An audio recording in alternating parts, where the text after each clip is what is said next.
Hello, and welcome back to another episode of Critical Reactions with your host, Bryan. We're going to finish up today with a special selection, which is where one of you tell me exactly what it is I need to check out. If you have your own special selection that you'd like to submit, you can find a link to do so in the description below.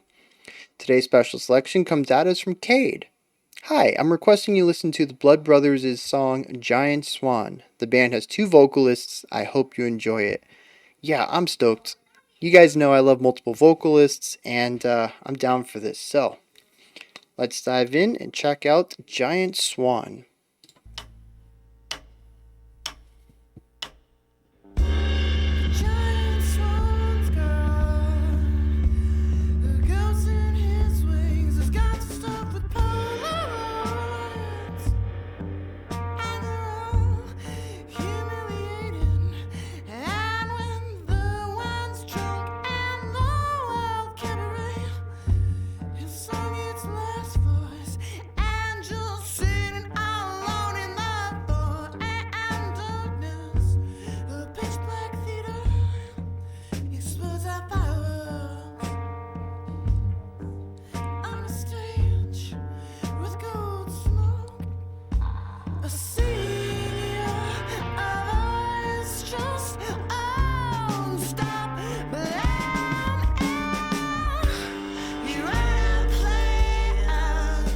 Yeah. You're the protagonist of the girls you wish you fucked.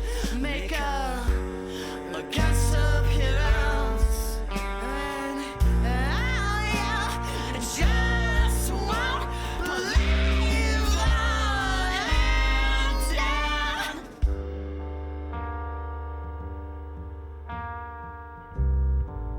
end. So very interesting. The giant swan's got a pixelated beak. His eyes are twin mushroom clouds. His feathers are unsuspecting cities, and his breasts are apple with the finest quality finishing. It's so human. There's a lot of imperfections in here that I am absolutely adoring.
Okay.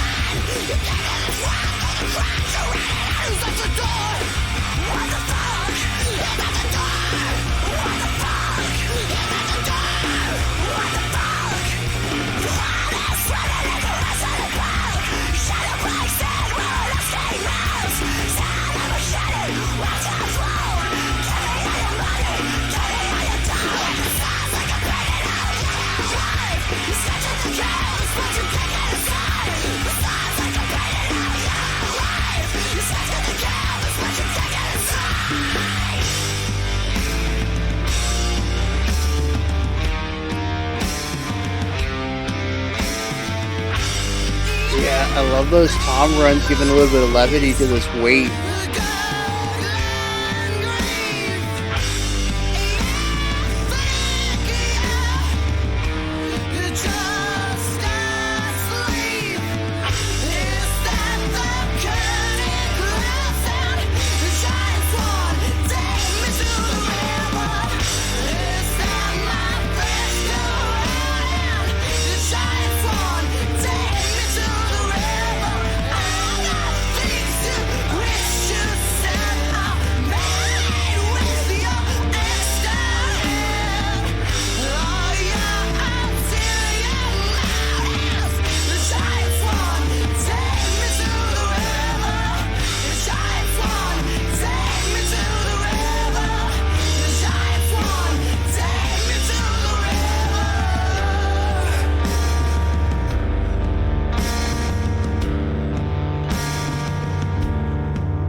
Yeah.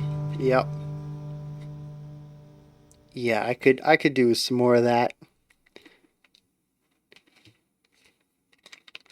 Okay. It wasn't it wasn't ending, so I wasn't sure. I had to double check. Yeah, that's I mean,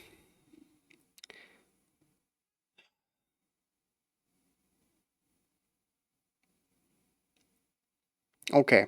There's just a lot of stuff in here. This seems, aside from like the super punky section, which I might have to warm up to, the first 3 minutes and the last like 30 seconds or whatever. Yeah. Yeah, it seems made just for me. Um, you know, it's so you guys know I like multiple vocalists. We did multiple vocalist week, absolutely adored it. Always talking about how I love the use of just a very natural part of our body, our voices, and creating both harmonies and counterpoints from it. And just hearing not just the musical aspect of it, the notes themselves, but also bringing language into the equation because the thing about vocals is that they're multifaceted. They are musical, but they're also language. It's still word. So we can play around with ideas here by stacking notes or stacking rhythms or stacking timbres or stacking textures, like when you bring in harsh vocals. But we can also stack vocabulary. So multiple vocalists, just it's so awesome. It brings about a unique element to music that I don't think any other instrument can really touch on. um, that's not to say that they're better than harmonies or multiple parts in other instruments. They just have an extra dimension that can be utilized, and it just, when it's done well, it blows me away. So I love that. But if you guys remember, we go back to the microphone song that we checked out. I don't remember what the song was called, but I mentioned a lot about using the vocals as an affecting medium to portray a certain emotion through the words themselves and the performance of said words. And again, something that vocals are naturally great at doing. We can portray emotions by combining timbres and sounds and textures with other instruments, but to combine that with words, we can add more depth.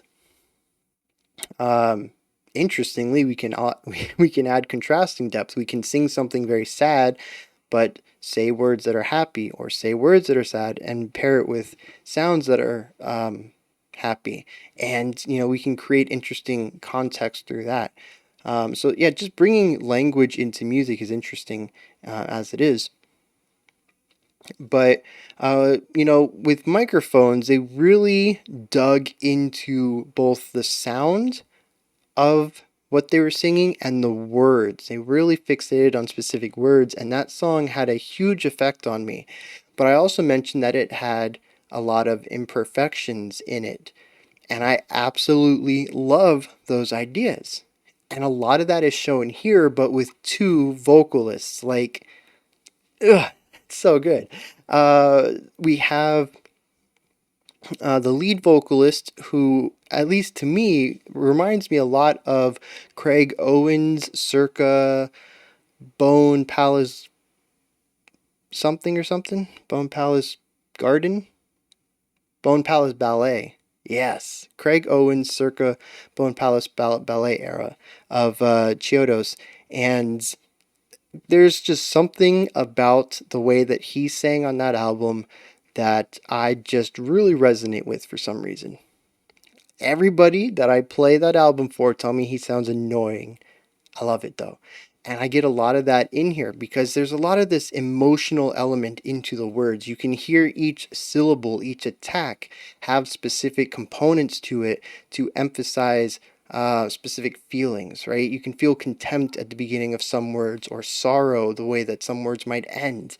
Um, and this vocalist does the primary vocalist, the one that takes lead on most of the sections. They do a phenomenal job at incorporating these emotive elements into the vocal performance. And when paired with the words, really amplifies the message that they're trying to tell. But there's also a lot of imperfections to it, and I think some of these emphasized elements might be imperfect. I don't think that they're all particularly useful musically. They do a good job of portraying the art, but I think sometimes they do kind of chuck out the musical theory textbook to do so. And one of those ways is actually intonation, sorry.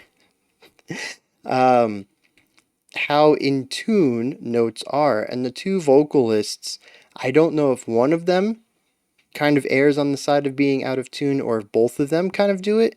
It's kind of a punk thing to just not care about intonation, and we do enter into a punk moment in the second half of the song. So it could very well be that they just don't care about being in tune at all. But especially in the first section, where we kind of had this moody, dreary, kind of creeping musical element, we have this vocalist that comes in that is not always pitch perfect with all their stuff, and then we have a second vocalist come in that is also not always pitch perfect, and we get a lot of this intonation, this dissonance being brought up in these sections that really makes it feel human, right? I would wager to say that there's very little, or actually I would say there's zero pitch correction being done on this at all. I would also say that there's probably very little vocal work being done. Maybe a little bit of compression, maybe some EQing to match the vocals to the atmosphere of the music. That's probably about it. This is a very raw, isolating, vulnerable song. Coming at it from the perspective of the vocals, which I think is the core aspect. When we get to the punk song, I think the instruments take a bit more of a step forward into the spotlight. But in the opening minute and a half or 2 minutes or so, it's a very sparse instrumentation, and it's designed, I think, to kind of set a stage and get out of the way of the vocals. And what we end up with is, like I said, this very isolating, vulnerable vocal idea. Especially since the one vocalist seems to be the second vocalist, the one that harmonizes, doesn't seem to be really, well, it doesn't appear to be putting a lot of effort into it. It seems to be a very comfortable volume, very comfortable range for them. It's not something they're really having to push into. The first vocalist, I mean, that's up there. Some of those notes were pretty high, and I'd wager that it definitely takes a bit more effort to hit those notes, and you can hear it, right? Like I said, it's a very emotional vocal delivery, and it comes through all of that. It comes through hearing the breathing. It comes through the enunciations. It comes through emphasized syllables. It comes through the pitch and just having to, have that core strength and constant air pressure to hit these notes and to hit them strongly, to come through just very dominantly through them, but also moments to withhold it. And like I said, make it sound a bit more vulnerable, almost like there's a heavy use of falsetto rather than like a core chest sound. And so we bounce back and forth between these ideas of passion and vulnerability. And I think it's a very interesting combination of sounds mixed with this sort of creeping eeriness in the music. At the beginning, I kind of thought we were going to go for that, city street, jazzy kind of vibe. But it didn't take long for some of the notes to come in, especially on the bass, to kind of imply something a little bit more off kilter. Not necessarily sinister, but unusual. Something out of place. And these ideas bled into the vocals when they came in, because we got to hear some inconsistencies and imperfections there as well, which really dug more into the dissonance and made it feel even more imbalanced, off than it already was.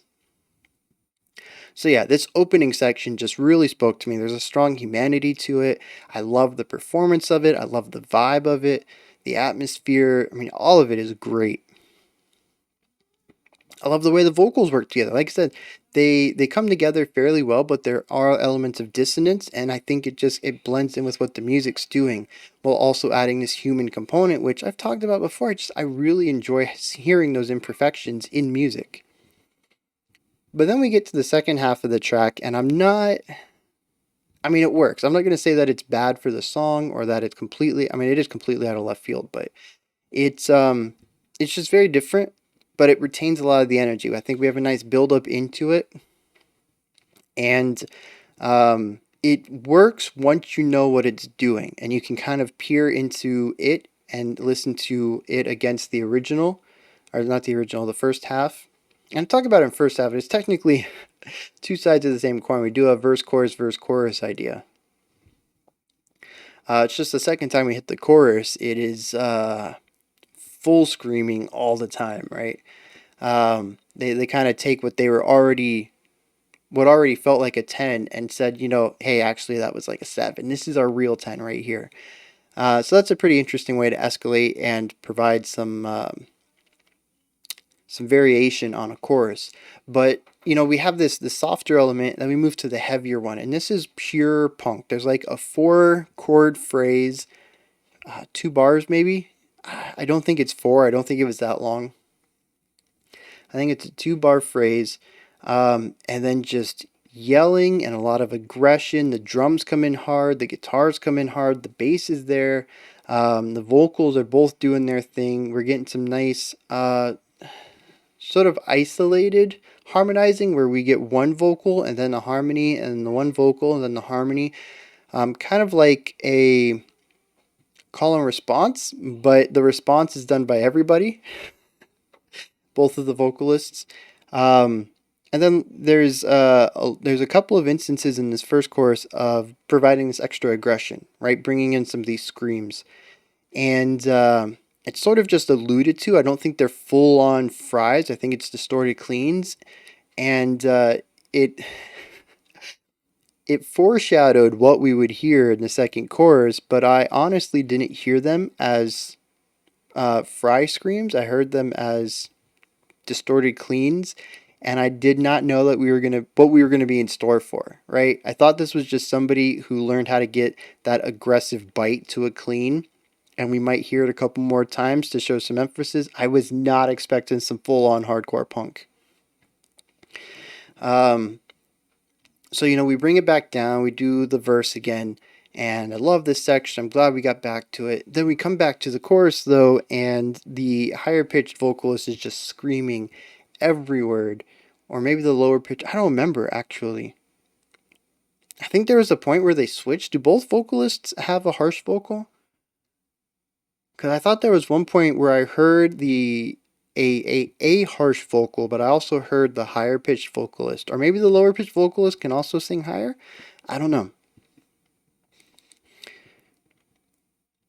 I have to dig into. I want to see this live. Is what I want to see. Being that it only has 200 views and this band's topic page or channel only has 1,000 subscribers. I'm kind of setting myself up for the disappointment that there's no live content and maybe there's only like one album. So I don't have to get too heartbroken about it later. Just trying to temper my expectations here. But yeah, I want to see this live. I want to see what's going on, specifically with the vocalists. But what was I talking about? Oh yeah, the harshest came in. We had a 4-chord phrase that was like 2 bars long. Drums were going real aggressive, bass was going real aggressive, and just like I said, it's interesting because musically we've done like a 180. We went from like chilling in the city, listening to some jazz music to running a marathon while boxing bulls. But emotionally, atmosphere wise, it works. And I think a lot of it has to do with our focal point, which is our vocalist. There's a lot of congruency, consistency between these two sections on the vocal work. We have very similar timbres, very similar ranges, very similar harmonies, and even introducing some of these compressed cleans in some of the more aggressive accented syllables is already setting us up to understand that we're going to be being thrust into a more aggressive section of a song. So I think that's what really ties this whole track together. Musically, it is just flipped on a dime, and it's two drastically different styles of music. But vocally, when you listen to it, a lot of those same emotions in the vocal delivery are very similar. You can feel the emotional consistency between these two sections. I'm going to dive into the lyrics here and see what's going on, and then we'll wrap the video up. So this is fascinating. I have no idea what's going on. I'm going to preface with that. There are some phenomenal runs in here. Just the way that they've crafted the the flow of the language, I suppose, is a way to go about it. Just a mastercraft on how to compose poetry. But there's also some really crazy images that are created, and some cool metaphors, some odd metaphors, some strange allusions, and all of it's wrapped up in this idea of swans, and I've just got no idea where it's going. The swan seems to be a metaphor, and the only metaphor I know about swans is a swan song, which is typically the last thing you do. And there is a moment, I think, where the main character dies by getting killed by his own shadow that wears a ski mask. Oh man, it is it's a strange story. I'm going to tell you that. It seems to be a bit nonsensical, jumps all over the place. There are quite a few allusions to things ending, but I don't know if that's really connecting to the swan song idea, which is why it's called Giant Swan, or if maybe I'm missing a different allusion or metaphor that's swan based. But yeah, lyrics are just all over the place. So I'm gonna have to stop this one here, and you guys are gonna have to let me know what's going on. Take a gander at these lyrics. First of all, just bask in the beauty of the way that some of these syllabic combinations roll off the tongue. And the very interesting switching between like imagery wording and then just like straight colloquial speech. Like just kind of weaving in between these two ideas of something very poetic and then something just like just very normal speaking sentences. And then though, after that, if you've dissected this and you've figured out what's going on, let me know, because I'm at a loss here. But I think the more important thing is that I greatly enjoyed this, and I'm going to be digging more into the Blood Brothers. I've never heard them before, never heard of them before. I'm kind of blown away by this. So this is where you guys come in. Hit me up in the comments. They formed in 97.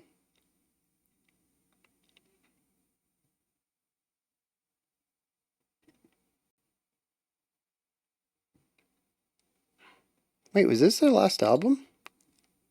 They had two 2006 albums. I don't know what order they came out in though.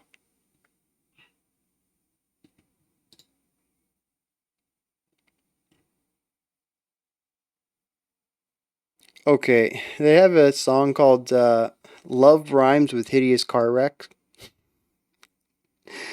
Uh, Live at the Apocalypse Cabaret. Yeah, these are song titles I would expect from a Chiodos album.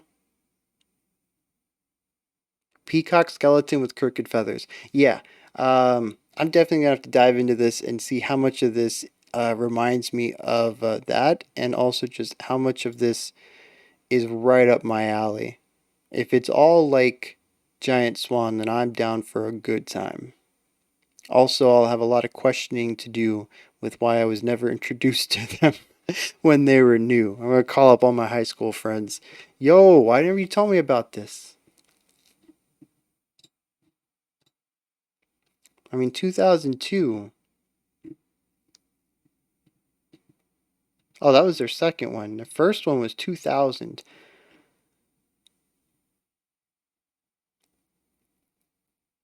I don't know. I gotta look. Anyways, I'm rambling here. Hit me up in the comments. Let me know what you guys thought of this one. Above the comment section, the description box, check out the link for Linktree. It'll take you to this menu. You can pick up some merch, join the Patreon, and vote on future themes and songs. Follow me on Twitter, join the Discord community, submit special selections, all sorts of stuff. Above the description box, if you could, like, subscribe, and ring the bell. I greatly appreciate all three of those. That wraps it up for today. We'll be back tomorrow at 5 p.m. Eastern Standard Time, 9 p.m. UTC as usual. We'll look at another song from a band with a color in their name as well as a special selection.